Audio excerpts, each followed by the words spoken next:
사도행전 강의 5번째 시간입니다. 예수님을 만나고 회심했던 바울이 총 3번에 걸쳐서 전도 여행을 떠났습니다. 제1차 전도 여행은 사도행전 13장에서 14장에, 그리고 2차 전도 여행은 사도행전 15장에서 18장에, 그리고 마지막 3차 전도 여행은 18장부터 20장에 기록되어 있습니다. 사도행전 18장에는 바울의 2차와 3차 전도 여행이 같이 겹쳐서 등장을 하고 있는데요. 사도행전 18장 23절 말씀을 보면 차례로 다니며 모든 제자를 굳건하게 하니라 라는 구절이 있습니다. 바로 이 구절이 2차 전도 여행의 마지막을, 그리고 3차 전도 여행의 시작을 구분 짓는 구절입니다. 사도행전 20장에는 바울의 3차 전도 여행의 마지막 모습이 그려지고 있습니다. 바울은 아시아에서 지체하지 않기 위해서 의도적으로 에베소를 지나칩니다. 왜냐하면 오순절 안에 예루살렘에 도착하고자 했기 때문입니다. 그런데 바울은 2년여 동안 이렇게 사역했던 에베소 교인들이 그리웠던 모양입니다. 그는 예루살렘에 가기 전 밀레도에서 에베소 교회의 장로들에게 자신을 찾아와 주십시오 라고 이렇게 요청을 합니다. 그러자 그들은 지체 없이 바울을 만나러 밀레도로 왔습니다. 과연 바울에게 에베소 교회는 어떤 교회였던 걸까요? 사도행전 18장 19절을 보면 우리는 바울이 처음으로 에베소에 이르렀다라는 것을 알 수 있습니다. 당시 바울은 2차 전도 여행 중이었는데요. 사도행전 18장 19절 말씀을 보게 되면 에베소에 와서 그들을 거기 머물게 하고 자기는 회당에 들어가서 유대인과 변론하니, 에베소에서 바울은 회당에 들어가서 유대 사람과 변론하였고 바울의 말을 들었던 에베소 사람들은 바울에게 조금 더 오래 있어 주십시오 라고 요청을 합니다. 하지만 바울은 그 요청을 거절합니다. 그리고 하나님의 뜻이라면 제가 다시 돌아오겠습니다 라고 작별 인사를 한 뒤에 배를 타고 에베소를 떠납니다. 그런데 에베소의 복음을 전하는 것은 하나님의 뜻이었던 것이죠. 드디어 3차 전도 여행 중에 바울이 에베소에 돌아와서 전도를 하게 됩니다. 에베소는 당시 로마의 속주였던 이 아시아 지방의 큰 수도였습니다. 그리고 상업이 굉장히 번창했던 항구 도시였습니다. 현재는 터키 지역이라고 하는데요. 그곳은 여신 다이아나 숭배지의 본부였습니다. 로마는 이 여신을 다이아나라고 불렀고요. 성경에는 아데미 여신으로 이것이 등장합니다. 그리스 신화에 나오는 올림푸스 12신, 12신 중에 한 여신인데 제우스와 레토 사이에 태어난 딸입니다. 다이아나, 즉 이 아데미 여신은요, 에베소 사람들이 섬겼던 여신인데 풍요와 다산을 상징했습니다. 보시는 것처럼 이 아데미 여신은 24개의 유방과 사자, 호랑이, 사슴 등의 다양한 짐승들의 모형이 조각되어 있습니다. 남자 사제들이 24마리의 황소 고환을 잘라서 아데미 여신의 목에 걸면 군중들이 굉장히 광적으로 열광을 했다고 합니다. 에베소는 이런 도시였습니다. 그리고 바울은 3차 전도 여행에서 무려 2년 동안 이곳 에베소에서 복음을 전하게 되었던 것입니다. 먼저 바울은 에베소에서 예수 그리스도의 이름으로 세례를 베풀었습니다. 그러자 그곳에 성령님의 임재와 방언과 예언의 역사가 일어나게 됩니다. 또 그는 두란노 서원을 세워서 날마다 거기서 강론을 합니다. 바울의 몸에 있었던 이 손수건이나 앞치마를 가져다가 병든 사람에게 얹기만 해도 병이 떠나가고 악귀도 나가는 일이 계속 벌어지곤 했습니다. 하나님께서 그의 손을 통해서 굉장히 놀라운 능력을 계속해서 행하셨던 거였죠. 그러자 아시아에 사는 모든 사람들은요, 유대인이건 헬라인이건 모두 다 주님의 말씀을 듣게 되었습니다. 물론 이뿐만 아니라 많은 사건과 소동도 에베소에서 있었습니다. 예수님 믿지 않으면서 바울이 전하는 예수 그리스도의 이름을 빌미로 악귀에게 다가갔다가 혼쭐이 났던 사람들의 이야기, 그리고 또 마술사들이 모든 책을 태워버렸던 이야기, 은장색 데메드리오와 직공들의 거대한 소동 등등등. 이처럼 에베소에서의 인연은요, 바울의 3차 전도 여행 중에서 가장 굵은 역사의 줄기였습니다. 그러하니 바울은 이 예루살렘에 올라가기에 앞서서 에베소의 장로들을 만나기를 청했던 것이었죠. 에베소 교회의 장로들을 만나니 바울은 그들과 함께 겪었던 수많은 위협과 공격 속에서도 꿋꿋하게 복음을 전해왔던 과거의 이야기를 함께 나눕니다. 그리고 여기서 그치지 않고 앞으로 이 사역이 어떻게 될 것인지 미래에 대해서도 밝힙니다. 바로 이 미래가 무엇인지를 여러분과 함께 나누고자 하기 위해서 처음부터 지금까지 바울의 이 3차 전도 여행의 마지막을 만드는 이 배경에 조금 주목했던 것입니다. 그럼 바울이 에베소 교회 장로들에게 일렀던 그 미래가 무엇인지, 그 미래는 도대체 무엇이었는지 다 같이 세 번역으로 함께 읽어보실 건데요. 사도행전 20장 22절에서 23절 말씀입니다. 함께 읽어보시겠습니다. 시작. 보십시오. 이제 나는 성령에 매여서 예루살렘으로 가는 길입니다. 거기서 무슨 일이 내게 닥칠지 나는 모릅니다. 다만 내가 아는 것은 성령이 내게 일러주시는 것뿐인데 어느 도시에서든지 투옥과 환란이 나를 기다리고 있다는 것입니다. 지금 바울은 앞으로 자신이 어떤 일을 겪게 될지, 그리고 또 예루살렘에서 무슨 일을 당하는지 알지 못합니다. 우리는 알지 못하는 미래를 바라보게 될 때 사람에 따라서 그 경중은 다르겠지만 생겨나는 공통된 감정이 있습니다. 바로 두려움입니다. 그런데 이에 더해서 지금 바울, 그에게 열린 문은요, 투옥과 환란으로 연결되어 있는 문이었습니다. 알지 못하기 때문에 두려울 수 있는 미래에 더 무거운 짐이 계속해서 실어지고 있는 겁니다.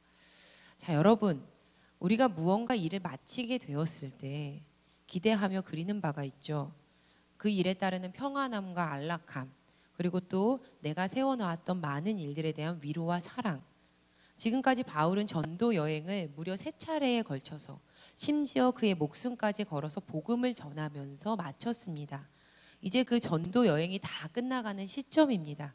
그런데 이 사역을 마무리하는 그에게 다가오는 것은 투옥과 환란뿐이었습니다.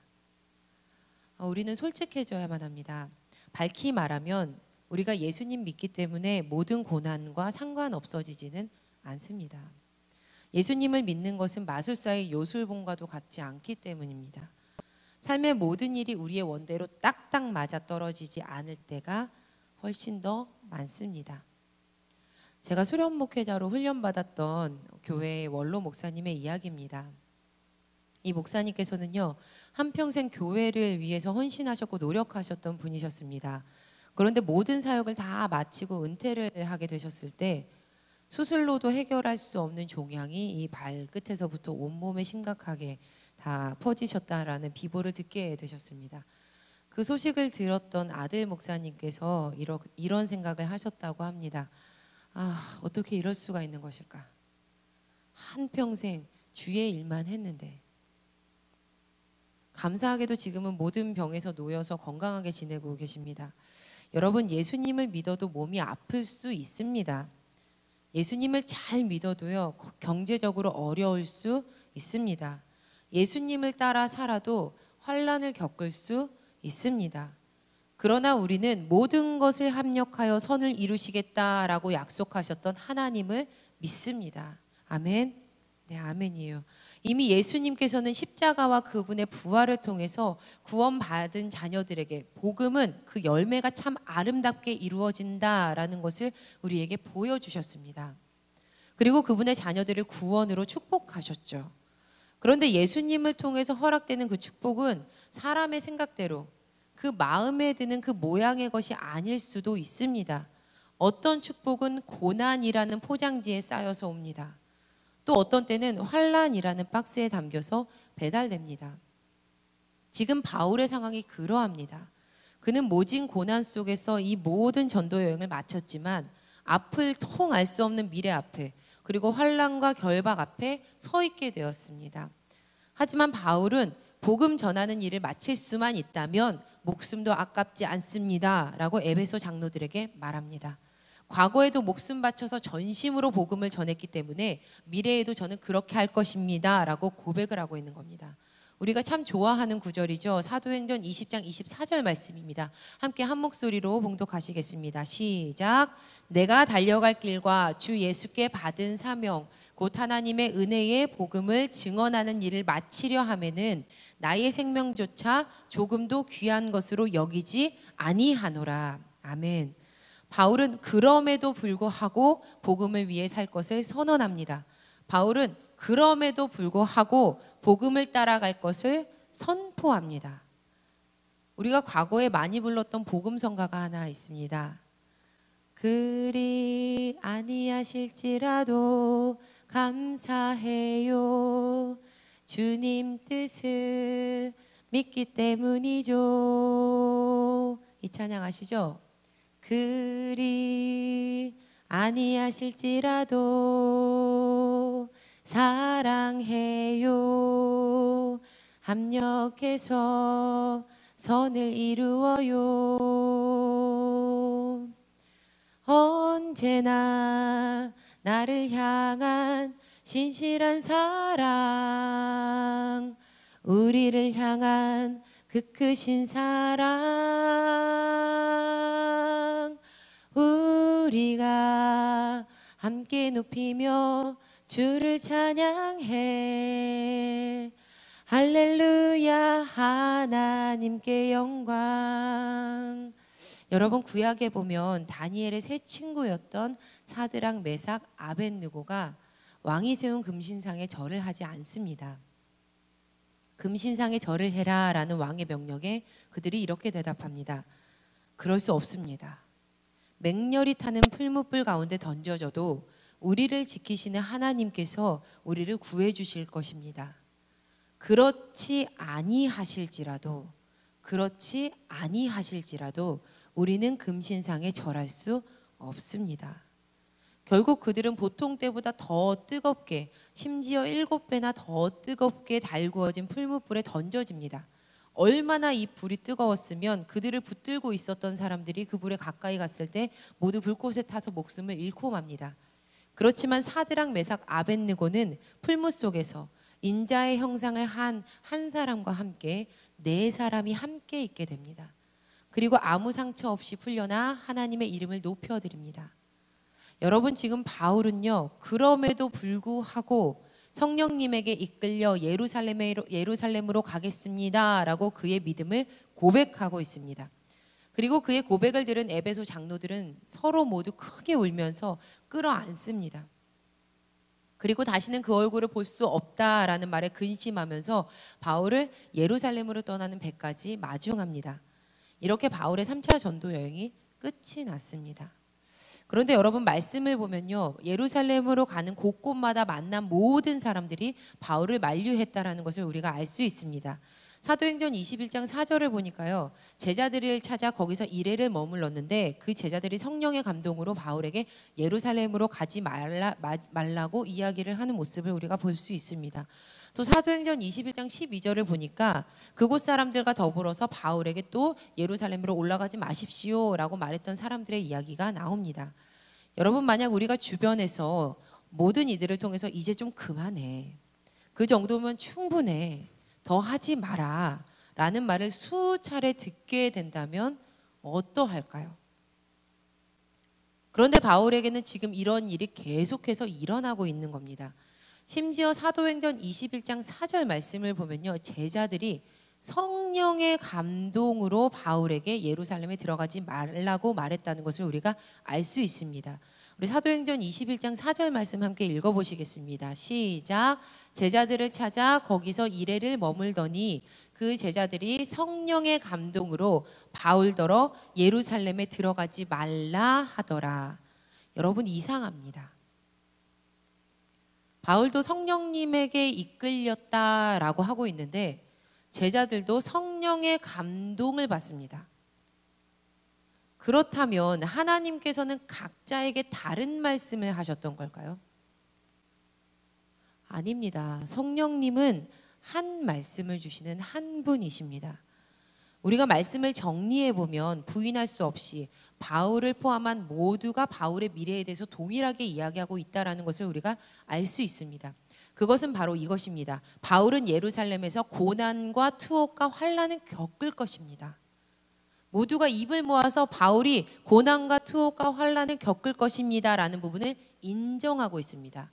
그들은 모두 똑같이 하나님의 계획에 대해서 들었습니다. 성령의 감동하심과 성령의 예언이 무엇인지 모두가 확실히 다 알고 있다라는 말입니다.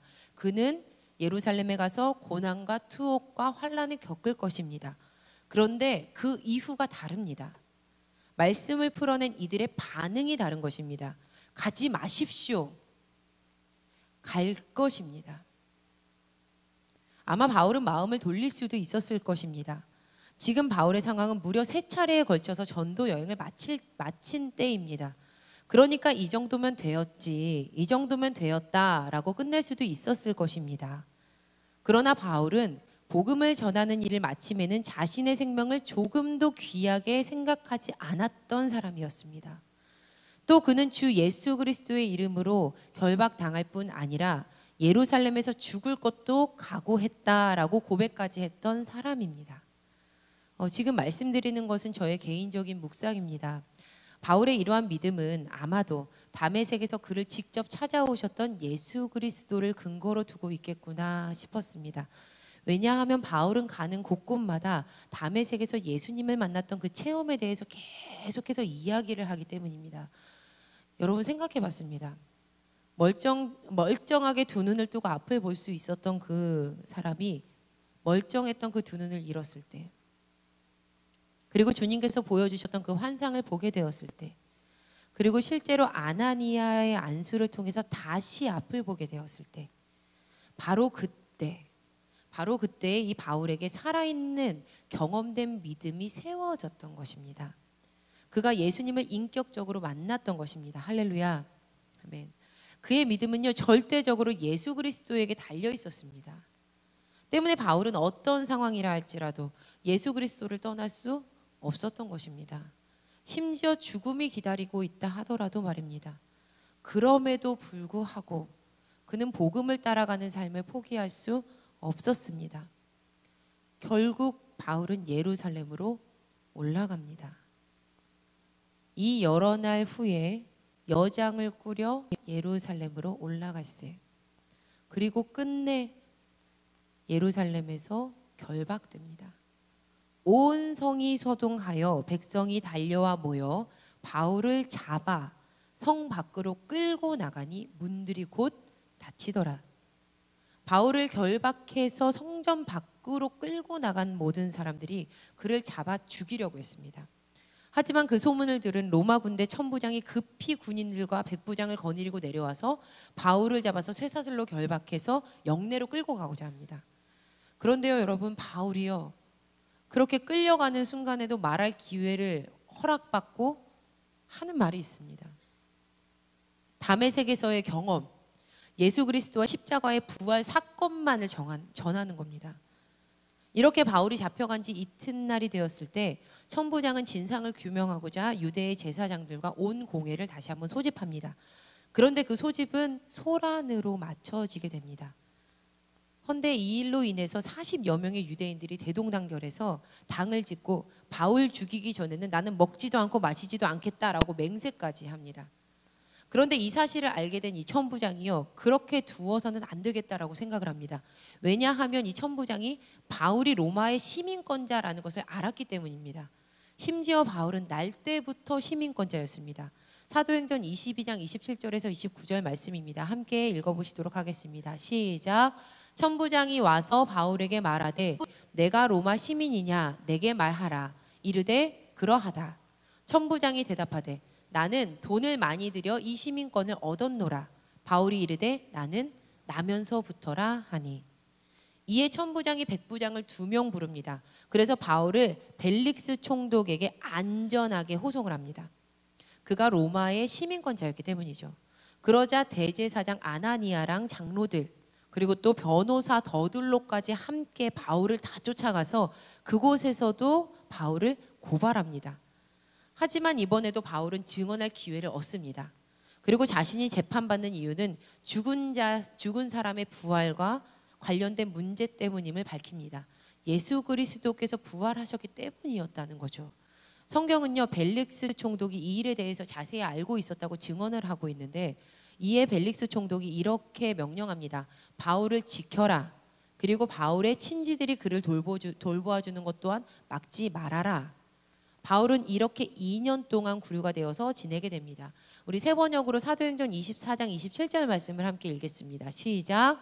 2해가 지난 뒤에 보르기오 베스도가 벨릭스의 후임으로 직책을 맡게 되었다.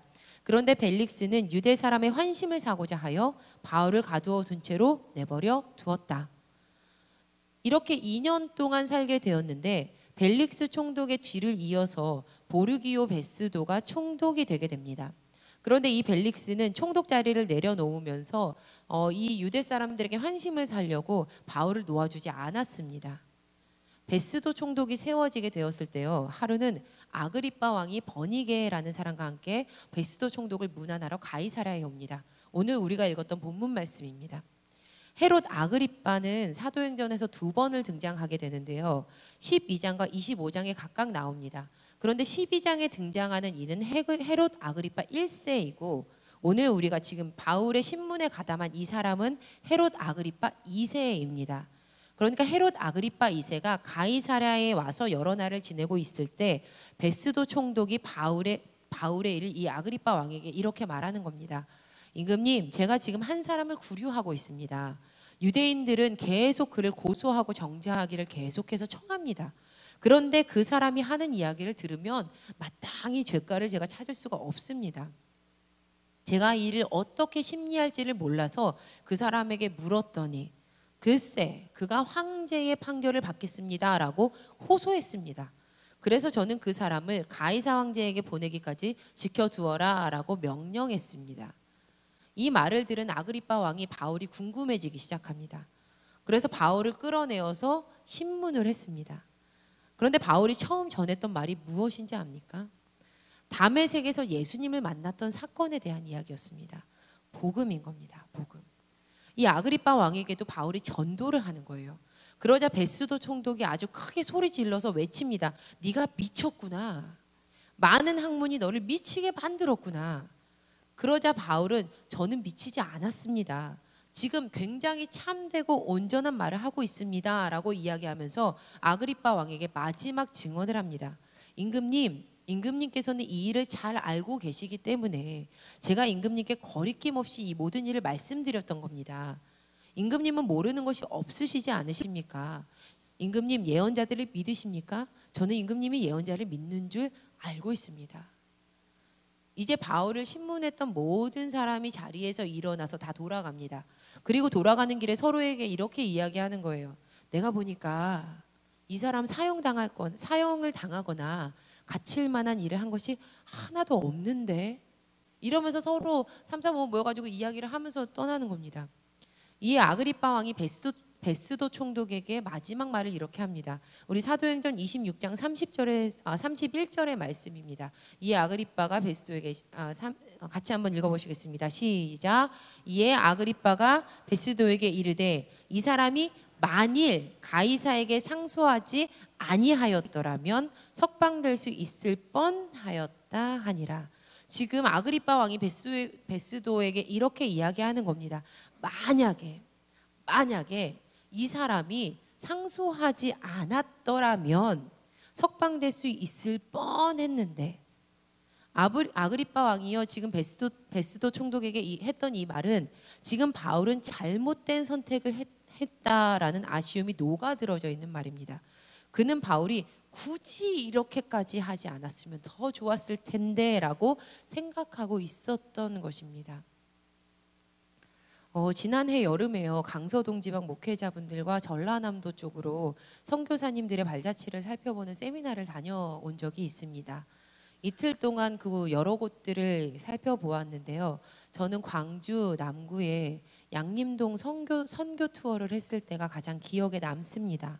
그 이유는 가장 먼저 방문했던 아펜젤러 기념관에서 제가 굉장히 감명 깊게 보았던 서서평 선교사님의 무덤을 양림동에서 직접 볼 수 있었기 때문입니다. 지금 보여드리는 바로 이 사진이 제가 아펜젤러 기념관에서 볼 수 있었던 붙어 있었던 그 현판이었습니다. 문장이 하나 써 있는데요. 어떤 문장이 써 있냐면요. 바보야, 성공이 아니라 섬김이야 라는 문장이었습니다. 이 말은 마치 사랑이 풍성한 엄마가 자녀에게 다정하게 말하듯이 그렇게 저에게 다가왔습니다. 여러분, 이분이 서서평 선교사입니다. 이분은요 독일 출신이신데요. 간호선교사로 한국에 오셨습니다. 그리고 미혼모, 고아들, 그리고 한센인과 그들의 자녀, 한센인들의 자녀들, 그리고 또 노숙인 등 가난하고 병약한 사람들을 굉장히 많이 보살피셨습니다.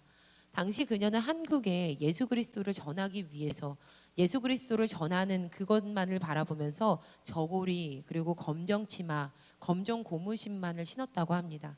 그리고 된장국과 쌀밥만을 먹으면서 온전히 조선인이 되려고 노력했다고 합니다. 고국으로 돌아갈 생각은 전혀 하지 않으셨대요. 서서평 선교사님이 돌아가셨을 때 1000여 명의 조선인들이 뒤를 따랐고 그 울음소리가 비행기 굉음 같았다라는 이 자료가 남아있다고 합니다.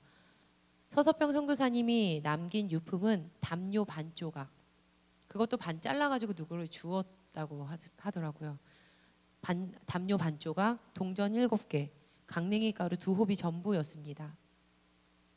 지금 보시는 이 무덤이 서서평 선교사님의 무덤입니다. 제가 직접 가서 너무 감명 깊어서 남겨놓고자 찍었던 사진인데요. 선교사님께서는 1912년 32세의 나이로 한국에 와서 1934년 54세로 소천하시기까지 무려 22년 동안 광주 지역을 중심으로 간호선교사로 활동하셨습니다. 아마 많은 사람들이 이렇게 말했을지도 모릅니다. 굳이 그 길로 안 가도 되었을 텐데, 거기로 가지 말아야 했을 텐데, 그렇게 살지 않아도 되는데 왜 그러한 삶을 선택을 했을까? 서서평 선교사님 또한 바울과 마찬가지로 비록 가난하고 마음 아프고 외롭고 힘든 길이라 할지라도 그럼에도 불구하고 자신을 먼저 찾아와 주셨던, 사랑과 구원을 주셨던 그 예수님과의 만남이 있었기 때문에 선교사님 또한 그럼에도 불구하고 복음의 길을 따라 걸었던 것이 아닐까 싶습니다. 아무리 환난과 결박이 기다리고 있다 하더라도 복음의 길을 외면할 수 없었습니다. 지금 아그리빠 왕은 바울이 실수했다라고 말하고 있습니다. 상소하지 않았더라면 풀려났을 텐데, 그렇다면 더 고생하지 않았을 텐데. 많은 사람들이 예루살렘으로 향하는 바울을 보면서 이야기합니다. 거기 가면 죽어. 가지 마. 굳이 왜 그 길을 가려 합니까? 왜 그 길을 가려 합니까? 그러나 이미 바울은 결국 자신은 복음을 전하기 위해서 로마에 가야 한다라는 사실을 잘 알고 있었습니다. 사도행전 19장 21절 말씀입니다. 이 일이 있은 후에 바울이 마게도냐와 아가야를 거쳐 예루살렘에 가기로 작정하고 이르되 내가 거기 갔다가 예루살렘에 갔다가 후에 로마도 보아야 하리라 하고, 당연히 바울은 이 모든 일을 다메섹에서 자신을 먼저 찾아와 주셨던 예수님의 뜻이라는 것도 잘 알고 있었습니다. 때문에 아무리 힘든 고난이라 할지라도, 아무리 힘든 환난이라 할지라도, 핍박이고 자신을 때리는 그러한 길이라 할지라도 지금 그는 그 길로 향해 나아갑니다. 바울은 지금까지 자신의 삶에 허락되었던 그럼에도 불구하고의 은혜를 알고 있었던 사람이었기 때문이었습니다. 사랑하는 여러분, 이제 말씀을 마치려 하겠습니다. 오늘 우리는 바울의 3차 전도 여행 이후에 이야기를 살펴보았습니다. 성경을 보니 그 길은 그가 이미 알고 있었던 것처럼 정말 환난과 결박의 길이었습니다. 예루살렘에 올라가자마자 잡힙니다. 그런데 아직 이것은 시작에 불과합니다. 앞으로 남아있는 사도행전 말씀을 쭉 보다 보면 정말 환난과 결박의 길입니다. 하지만 바울은 그럼에도 불구하고 예수 그리스도를 전하는 복음의 인생을 선택해서 나아갑니다. 우리는 지금 알고 있습니다.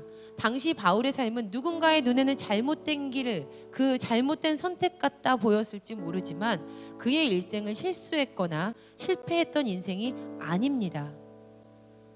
혹시 오늘 이 자리에 계신 분들 중에서도 복음 때문에 복음 따라 사셨지만 세상의 평으로 그냥 차라리 그렇게 하지 않았더라면, 그렇게 하지 않았더라면 그 고생하지 않았을 텐데, 더 좋았을 텐데 하는 일들을 겪고 계신 분들 계십니까? 아마 세상 사람들은, 세상은, 사단은 덧붙여 이렇게 말할 것입니다. 더 이상 하지 마. 그냥 정도껏 해. 만약 그렇게 하지 않았더라면 더 좋았을 텐데, 더 손해보지 않을 텐데, 아프지 않을 텐데, 편했을 텐데. 하지만 여러분, 분명한 사실은요, 복음을 따라 살아가는 이들의 삶은 그저 그렇게 끝나지 않는다라는 사실입니다. 물론 지금은 손해보는 것 같고 어리석어 보이고 부족해 보일지도 모릅니다. 그러나 우리가 그럼에도 불구하고 예수님을 선택해서 살았다면 주님께서는 우리에게 그러하기 때문에 크신 은혜를 허락하실 것입니다. 할렐루야. 그러니 포기하지 말고 바울처럼 환난과 결박이 있다 하더라도 오늘도 우리의 예루살렘으로 올라갑시다. 도우시고 인도하시는 그분의 은혜가 우리 모두에게 있기를 간절히 축원합니다. 이 시간 다 함께 찬양하시면서 온 마음으로 하나님께 기도하시도록 하겠습니다. 주의 길을 가겠습니다. 함께 찬양하시고 기도하시겠습니다.